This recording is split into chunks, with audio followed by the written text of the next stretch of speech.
Magandang hapon po mga guys. Nandito po tayo sa aming backyard. Update lang po kayo sa aking container gardening. Ito po yung aking red onions. Malalaki na. Yung akin namang purple garlic.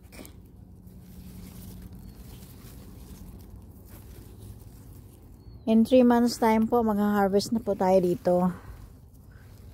Sana huwag kainin ng mga insekto. Bakit naninilaw ito? Ano nangyari? Ano yan? Kulang sa vitamins o kinakain ng ano? May kumakain. Wala naman akong makita oh. Naninilaw siya. Yung dahon niya, ano kayang nangyari dito? Etong kalamansi ko, ang bagal lumaki. Ang dami niyang bunga oh. Bagal lumaki.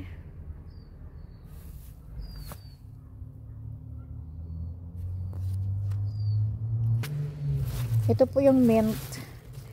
Hindi ko alam kung ano ito sa Tagalog. Ginagawa itong tea ng mga Arabo doon sa Middle East. Ito pinipitas yung ganyan pagkatapos ilalagay sa mainit na tubig. Ayun, iinumin na. Dito, minsan ginagawa din hinahalo sa juice. Lemon at saka juice. Lemon at saka ito mint. Masarap, lalo na pag summertime. Ito, malalaki na yung aking beetroot. Yan, bilis lang lumaki, no? Laki na sila, oh.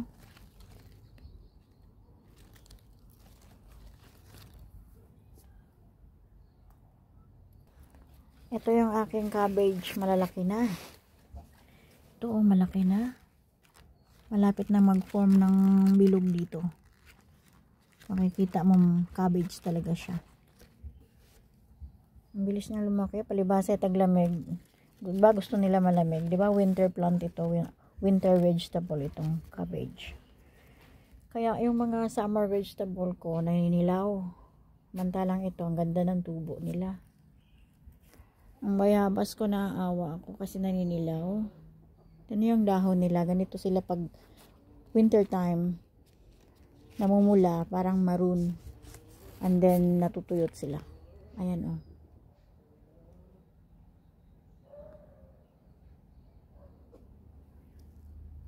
Ito na mga spinach. Puti. Malalaki na rin. Malapit na tayo makapagulay nito. Next week, update ko rin uli kayo. Ito namang garlic na ito. Ito yung puti. Malalaki siya na puti.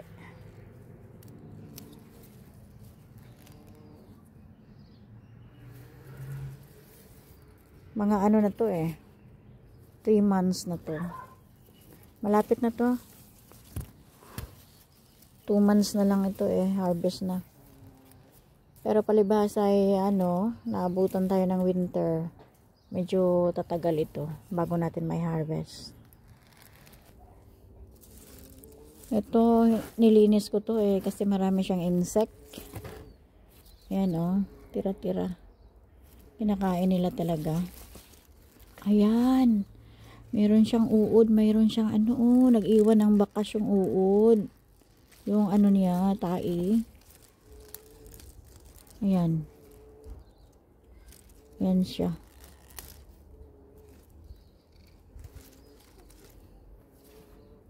Bilis na lang dumami.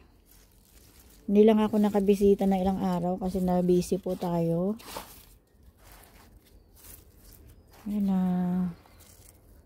Ito ang gustong gusto ko. Inaantay ko talaga itong lumaki. Ayun, marami na silang sanga na maliliit. Pag lumaki na yan, pwede na nating tanggalin katapos itanim natin sa mga paso para dumami po sila. Ganyan po mag-propagate ng ganito. Medyo maselan siya eh, hindi katulad ng ibang succulent natin.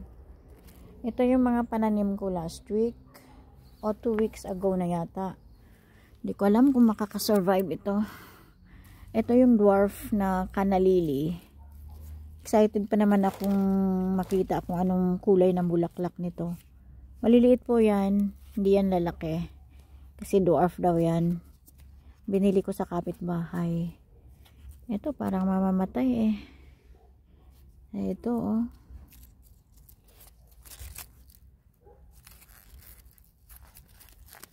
Sana makasurvive to. Punta tayo dun sa harapan. Ang cute ng lemon ko nasa paso. Ayan o, dami niyang bunga. Ito.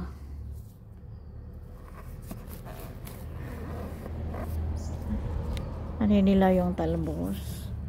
Mukhang kulang tayo sa vitamins. Ano kayang gagawin ko diyan? Maglagay tayo ng lupa doon sa mga paso na kalahati na lang ang lupa.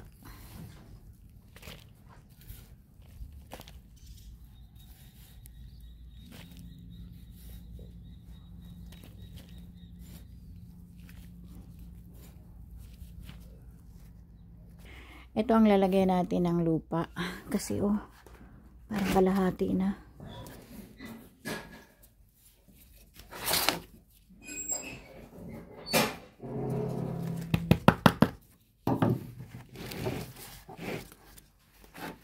Buhos na lang natin.